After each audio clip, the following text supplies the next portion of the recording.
Welcome back, everybody. It is I, your host, Daniel Joseph Alameda of the Right Way Sports Network, and I'm presenting to you guys another film review.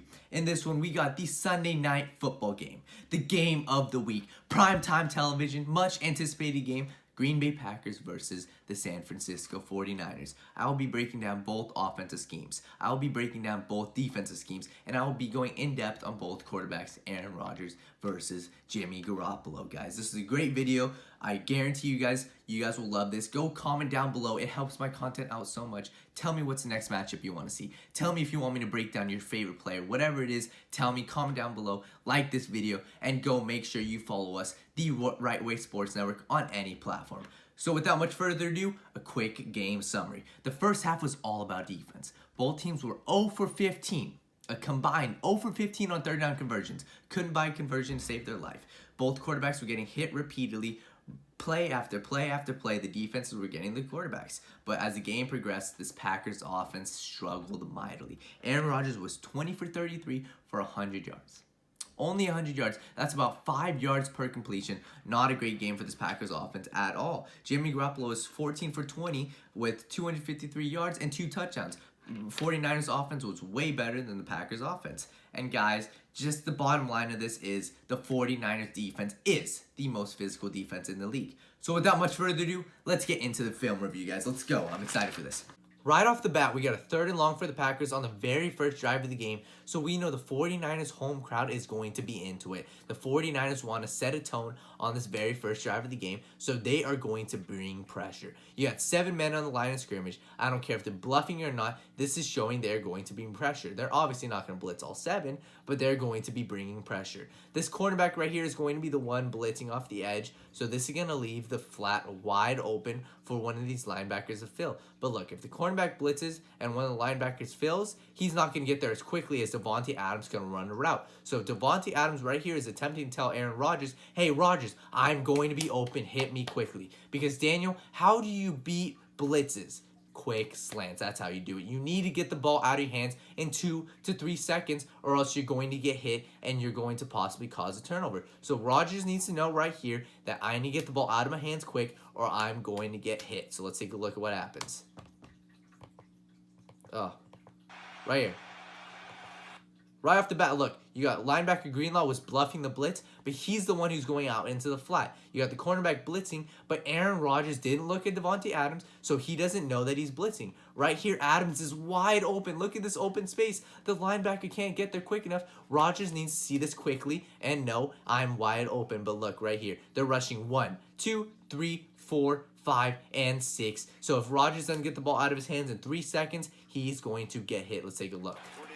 Rodgers, 3 seconds right there. Arm set around the outside. You got Buckner. Gets hit. Fumbles the ball on the very first possession of the game. Sets the tone. Exactly what the 49ers wanted to do right there. They set the tone. And this defense proves game after game why they are the most physical defense in the entire football league. Right here was by far one of my most favorite plays the Packers ran all game long, but first I'm going to break down to you guys exactly the type of defense that the 49ers team runs. They run a wide 9 technique. Last year, Robert Saleh, the defense coordinator, implemented it, but they usually only ran it on 3rd and long to prevent, the deep passes or blah, blah, blah.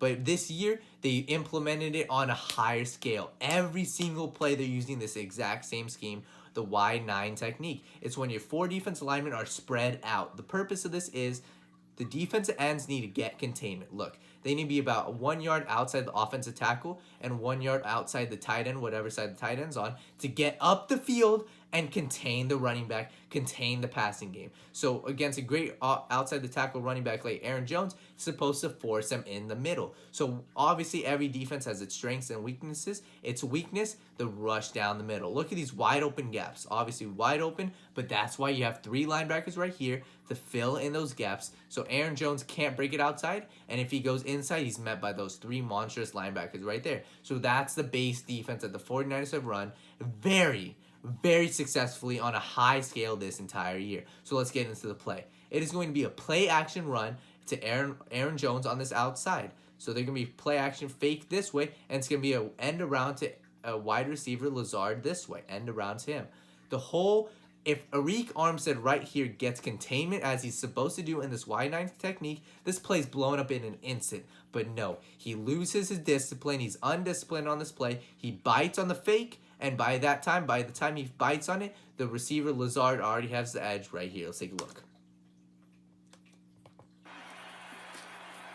Right there. Where is Armstead, guys? Where is Armstead? He's already bit for the fake right there for Aaron Jones, and by the time wide receiver Lazard gets it, boom, he is already gone. And I forgot to mention this, but right here, Richard Sherman's playing man-to-man coverage on wide receiver Camaro, I think, right there. So by him playing man-on-man coverage, he's not playing the run. He's just focused on his man. And by him focusing on his man, it leaves the space wide open. And you got the fullback Vitali right here. Boom. No edge by Armstead right there. Gets beat on the outside. Beautiful room to run right there. Great offensive play call by Matt LaFleur. I absolutely love this play. One of the few many bright spots. One of the very few, I meant to say, of this entire game for the Packers.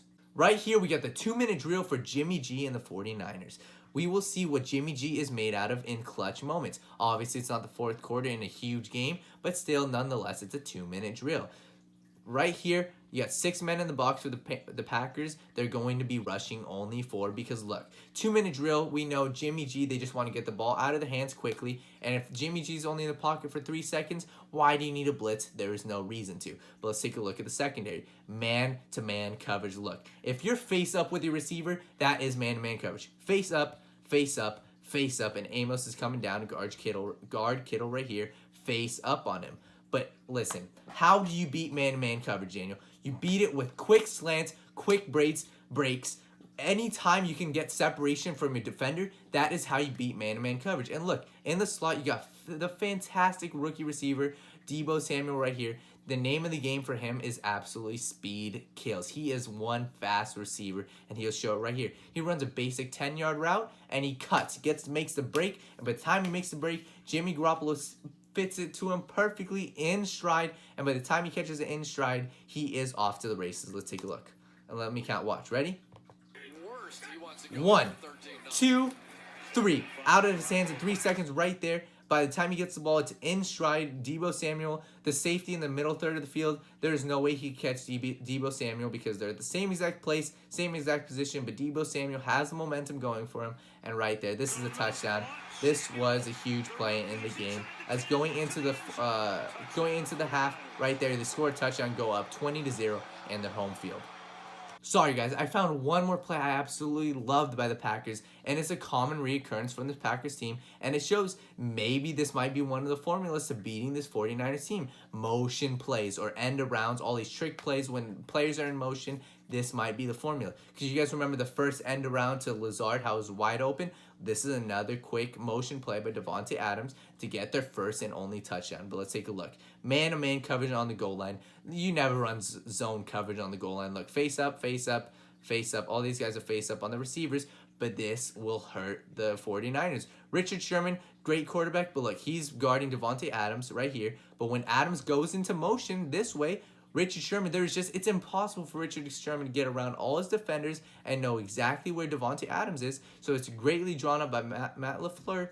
Richard Sherman's going to try to get around, but he cannot get around right here. Look, Davante Adams makes the motion right there, but look, Richard Sherman's already caught off guard. There's no way he's going to be able to get around right there. And like you got the offensive tackle right here. He's kicking out, so he's going to be a lead blocker, and you got 2 receivers cutting off the edge. Right there, you can already tell this is going to be a perfect play. Davante Adams can get this touchdown right here. The 49ers, we know how aggressive this defensive line is. And we saw, look, they're already so far up the field. By the time Davante Adams gets the ball, he's already on the outside. You got offense tackle right there blocking. You got another.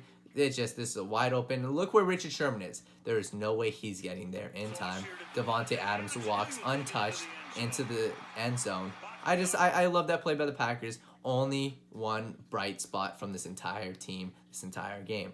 Right here was the play that put the nail in the coffin for the Green Bay Packers. I'm sure you guys saw it on social media. This was an absolutely beautiful play, beautiful route run by George Kittle. And what nobody's really going to talk about is this was supposed to be a run. If you guys were watching this game, you know Jimmy Garoppolo went like this, checked out of the run play because they're in a run formation. The running back saw, all these guys saw, they noticed, checked out of the play, and made an absolute beautiful adjustment because he saw something. I don't know what he saw, but you got 5 defenders right here, you got 4 right there, you got the other 2 right there. He saw something that he knew George Kittle would get open, and he made it happen. Look, only 2 seconds left on the play clock, but Jimmy Garoppolo made it happen. What's going to happen is it's going to be a play fake right here, play action. Jimmy's going to roll out this way, and you're going to have George Kittle. It's not going to show it, but George Kittle runs a fantastic route. First, he starts off a little sluggish, acts like it's a run.